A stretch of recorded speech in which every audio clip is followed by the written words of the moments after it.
주식 투자 심플하게 충분하게 스텝스. 투자자의 입장에서 빠르고 정확한 시황을 전달드릴 최경진의 퀵시황입니다. 오늘은 그간 오르지 않았던 종목들도 많이 상승을 했는데요. 어떠셨나요? 네, 예전에 그런 우스갯소리가 있었는데, 아들하고 아버지하고 목욕탕에 가가지고 아버지가 탕에 들어가가지고, 아이고, 시원하다, 들어와라. 그래서 아들이 들어갔더니 너무 뜨거워가지고 세상에 믿을 놈이 없다. 뭐 그런 우스갯소리가 있는데, 이번에는 아들이 또 아버지가 들어오라 그래서 아들이 들어갔는데 너무 차갑네요. 네, 냉탕이었습니다. 네, 오늘도 바로 질문 드리겠습니다. 미국 시장과 중국 시장을 보면 한국도 기대감이 없었는데 상승했습니다. 이유가 있었을까요? 근데 오늘은 어떻게 보면 중국도 빠지고 했기 때문에 오늘 우리나라 시장은 속임수가 아니냐. 오늘 외국인도 사고 기관도 사고 외국인이 오랜만에 정말 코스닥도 사고 코스피도 사고 선물도 사고 다 샀어요. 네.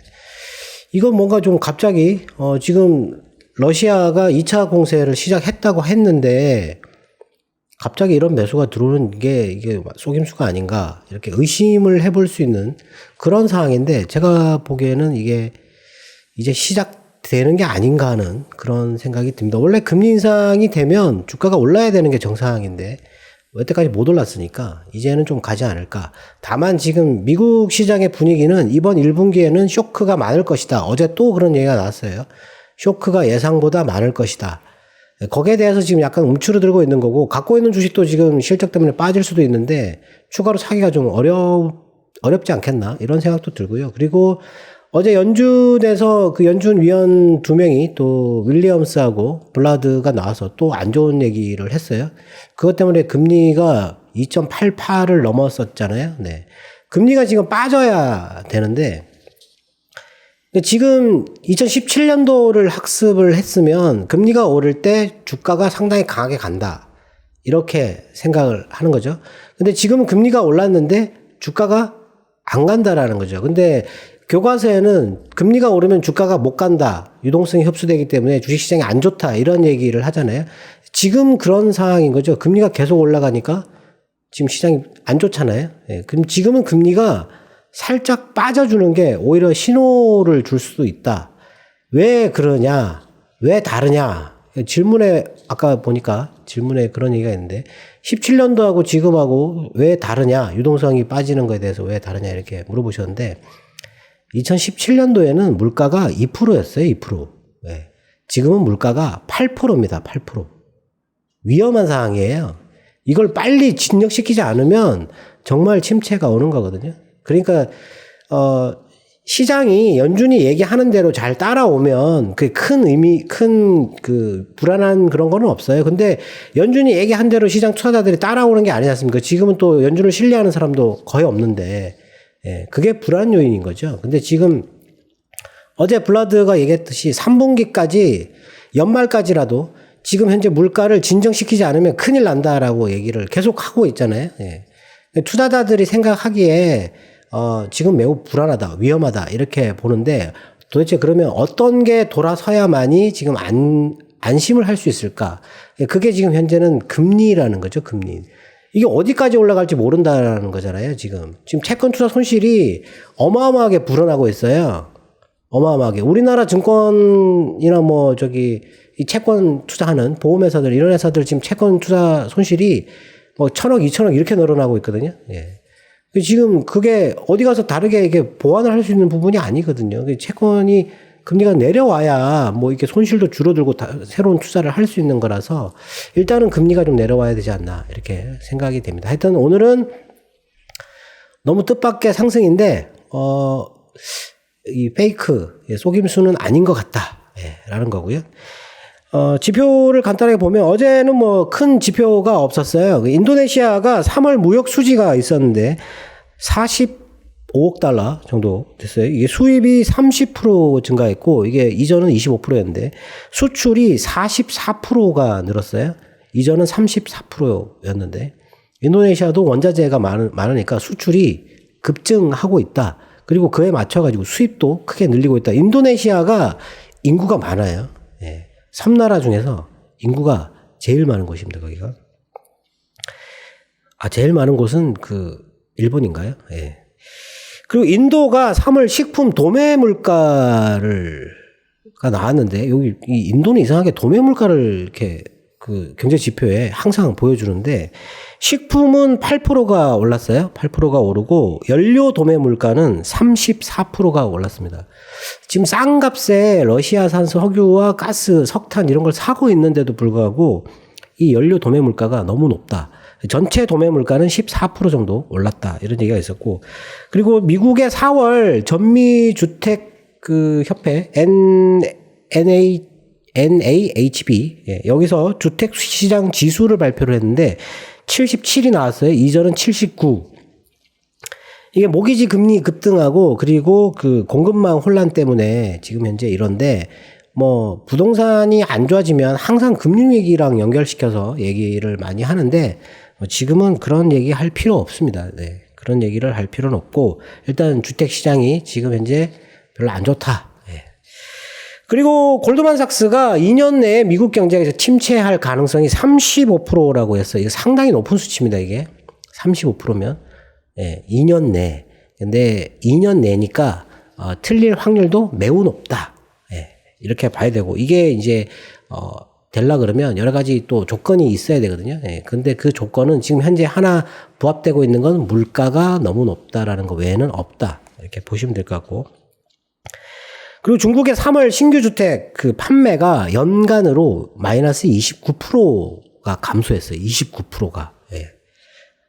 이거 엄청난 거죠. 부동산 개발 투자도 마이너스 2.4%가 줄었습니다. 그래서 지금 부동산이나 이런 거를 갑자기 부양시키려고 이렇게 하고 있는데, 지금 주택 경기에 대해서, 불안 심리, 그러니까 좋지 않게 보는 그 심리가 너무 강해가지고, 그게 문제다. 이렇게 얘기를 했어요. 중국은 사실, 그게 좋아질 거라고 생각하는 사람이 많지 않을 거라고 지금 보고 있습니다.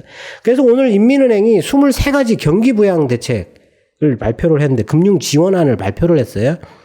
대출을 확대를 하고 대출 상환하는 거 유예해주고 그리고 채권을 여러 지방채나 이런 거 많이 충분히 매입을 해서 돈을 계속 풀으라는 거잖아요. 네. 물가가 아직은 여유가 있다라고 생각을 하는 것 같습니다.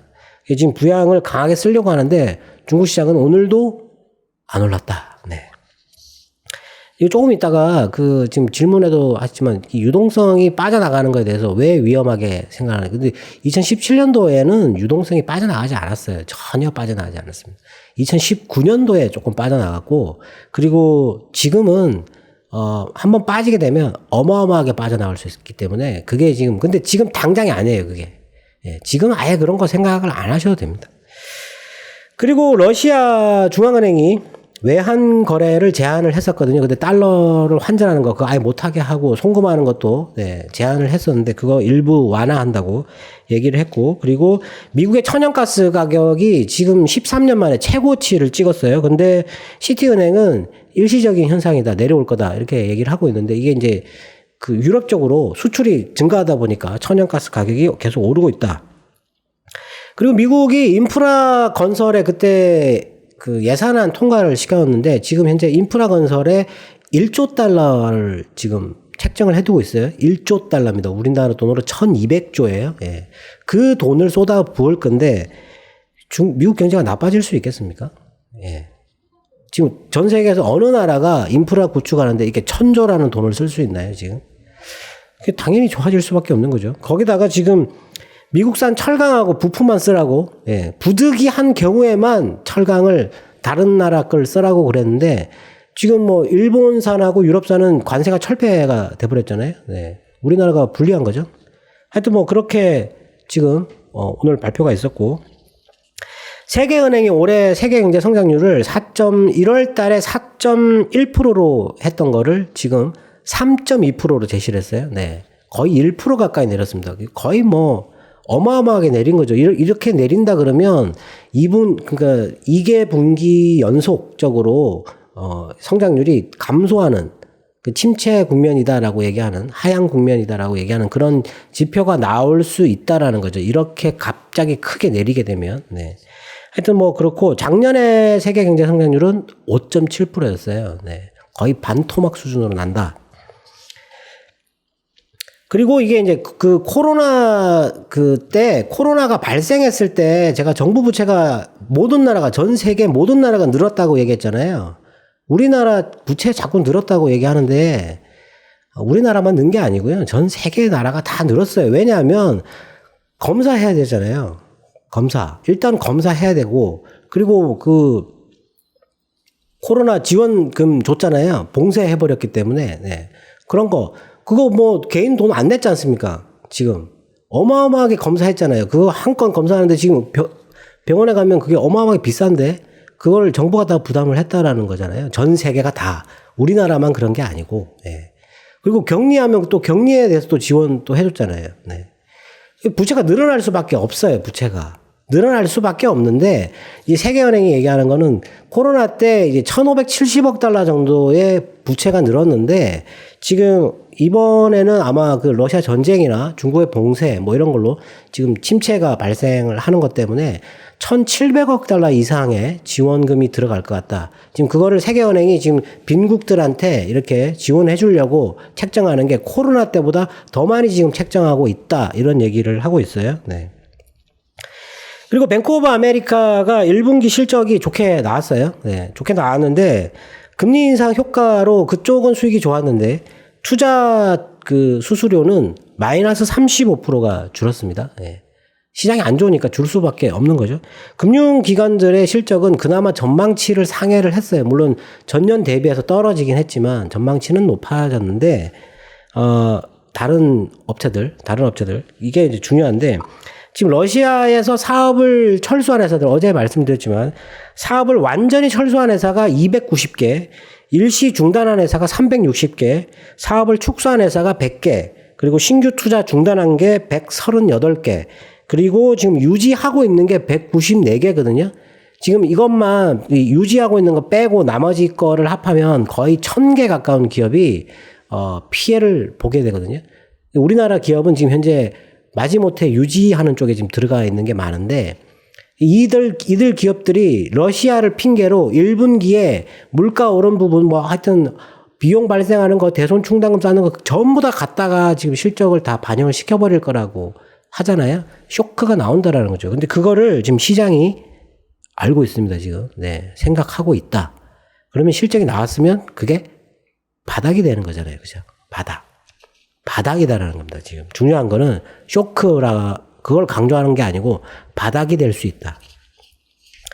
그리고 국제 옥수수 가격이 8달러를 돌파를 했다. 이것 때문에 오늘 또 뭐 사료는 뭐 끝이 없는데 사료하고 비료하고 뭐 거의 뭐 다 올라가고 있어요. 네. 뭐 하여튼 먹는 거랑 관련된 건 다 올라가고 있는 상태인 것 같은데 이게 4개월 전에는 6달러였는데 지금 4개월 만에 6달러에서 8달러 30%가 뛰었다라는 거죠. 근데 지금 그게 자료를 제가 이렇게 전체로 지금 곡물 가격이 뭐 종류별로 얼만큼 올랐는지 좀 보여드리고 싶은데 하여튼 콩하고 밀하고 그리고 뭐 옥수수 이런 게 좀 많이 뛰고 있고 오렌지 주스도 60%나 올랐어요. 네. 그때 한번 나왔었는데 하여튼 뭐 이거 때문에 지금 뭐 난리다 이렇게 보면 되고 그리고 원유 가격이 좀 올랐는데 리비아가 또 생산 차질이 생겨가지고 거기 뭐 원유 생산 시설에 괴한들이 난입해가지고 예. 하여튼 뭐 가동 중단했다 이런 얘기가 있었습니다. 그리고 IMF가 IMF하고 세계은행하고 지금 비슷한 얘기를 하고 있어요. 이 IMF 같은 경우는 팬데믹 동안에 정부 부채가 이게 많이 늘었는데 그때는 또 기업 대차 대조표 이거는 지원 효과가 있어가지고 좋게 나왔어요. 기업들한테는 좋았다라는 거죠. 근데 민간 부채가 급증했다라는 겁니다. 민간 부채가 우리나라가 지금 민간 부채가 좀 심각하다고 좀 위험한 수준에 있다라는 거죠. 너무 높기 때문에 지금 금리를 갑자기 급격하게 올리게 되면 충격이 여기는 우리나라는 좀 많이 받을 수 있다라고 얘기를 하는 건데 글로벌 전체적으로 2020년도에 전 세계 GDP 대비해가지고 이 민간 부채가 13%가 증가를 했어요. 어마어마한 숫자가 증가했습니다. 근데 이것 때문에 향후 3년간 선진국은 0.9%, 신흥국은 1.3% 정도의 경제 성장률 훼손이 있을 것이다. 이렇게 얘기를 하고 있어요. IMF도. 예. IMF나 뭐 세계은행 이런 데는 뭐 정확하게 보는 데는 아닙니다. 예. 뭐 대부업체잖아요. 대부업체. IMF는 대부업체예요. 돈 빌려주고 그거 회수할 때 고리대금 업자잖아요. 사실. 예.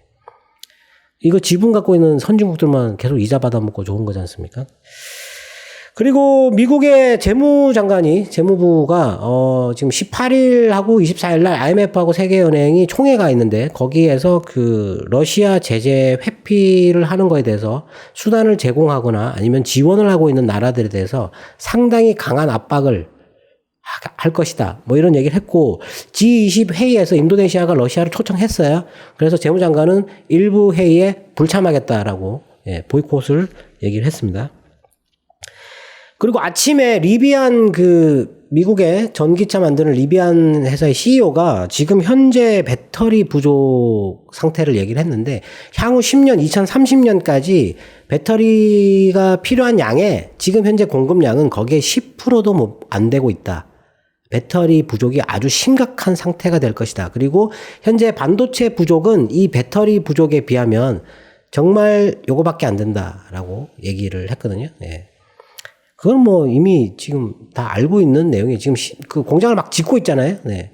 그 지금은 100만 대, 200만 대 이렇게 팔고 있는데 내년부터 시작해가지고 이제 1000만 대로 넘어가기 시작할 건데 배터리 생산 능력이 그 정도 안 된다라고 얘기를 하는 겁니다. 근데 한쪽에서는 2025년도 되면 지금 그 배터리 공급 생산량이 1.4, 1.5 테라와트 정도 될 거라고 얘기를 하고 있어요. 지금 기가와트 정도로 단위로 얘기를 하는데 그때 되면 테라와트로 넘어갈 수 있다. 근데 그때는 좀 초과하는 게 아니냐 이렇게 우려하는 목소리도 있는데 제가 볼 때는 부족할 가능성이 많습니다. 지금 이 원자재 때문에 더 그럴 수도 있거든요.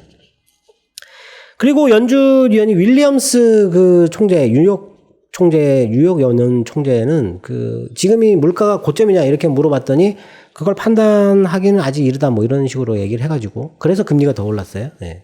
그러고 나서 블러드 같은 경우는 이 기자들이 이런 걸 물어봐가지고 대답을 회피하면 그렇다 이렇게 써버려요. 예.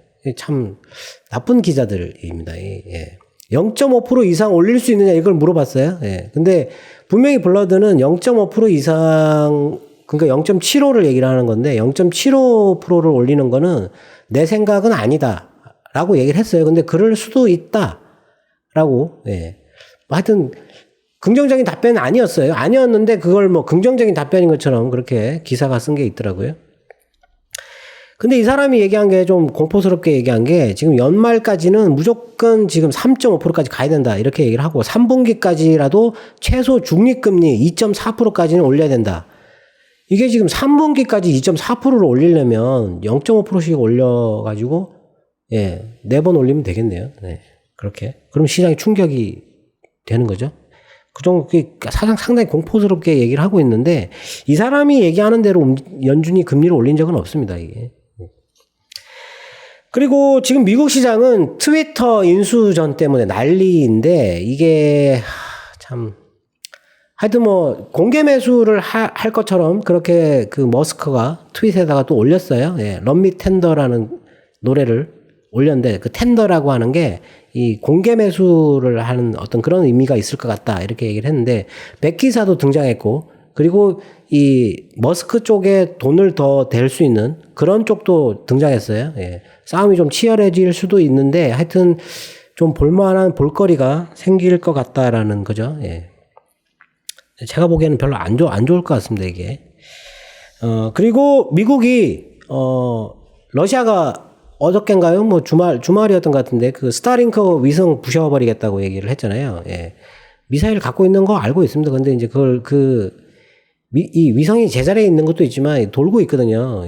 그게 속도가 어마어마하게 빨라요. 하루에 뭐 지구를 6바퀴 도는 뭐 그런 위성도 있거든요.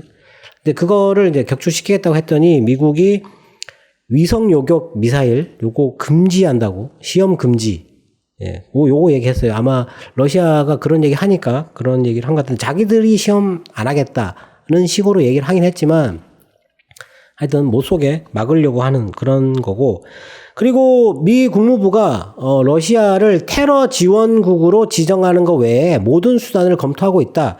또 요걸 물어봤어요. 저기 우크라이나 대통령이 테러 지원국으로 지정을 해달라고 요청을 했는데 검토는 하고 있다 뭐 이렇게 얘기를 하면서 또 기자가 또 물었더니 이렇게 답변을 했습니다. 예. 그리고 일본의 도요타가 반도체 부족 때문에 10만 대 정도 감산을 한다. 지금 일본 내 공장에서 지금 생산을 다음 달에 아마 일부 기간 동안 중단할 걸로. 도요타는 사실 작년에도 거의 감산을 하지 않았거든요. 예. 근데 지금 현재 상당히 심각하다라고 반도체 부족이. 예. 여기에 지금 중국의 SMIC 반도체도 지금 중국의 봉쇄 때문에 생산 차질이 발생해가지고 1분기 반도체 생산이 전년 대비 마이너스 4.2% 줄었다고 얘기를 했습니다. 예. 그리고 요즘에 그 미국 시장에서는 뭐 에어비앤비나 델타 항공이 많이 올라가고 있는데 어제 그 미국의 플로리다 연방법원에서 그 질병예방센터 거기서 그 대중교통 마스크 착용 의무화를 5월 달로 연장한다고 했더니 그거 권한이 없다고 무효라고 판결을 해버렸어요. 네. 뭐 마스크도 곧 벗게 되겠죠. 예. 하여튼 뭐 이런 뉴스들이 있는데 우리나라가 지금 올라갈 만한 뉴스는 없지 않겠습니까? 예. 없잖아요, 지금. 근데 중국의 그 인민은행에 지원책은 있는데 중국이 안 올랐는데 우리나라가 올랐다. 오늘 뭐 대만도 오르고 미국 그 일본도 오르긴 했는데 사실 우리나라가 오를 만한 일은 크게 없다라고 보여집니다. 네. 오늘은 반도체 쪽이 강했는데요. 실적이 괜찮은 쪽은 어디일까요? 오늘 반도체도 많이 올랐고 그 거래소에서 지금 오르고 있는 게 딱 두 가지 섹터예요. 철강하고 조선입니다. 철강하고 조선.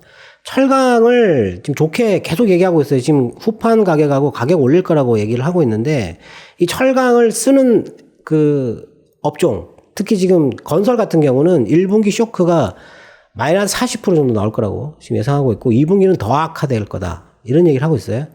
근데 제가 IS 동서 얘기했더니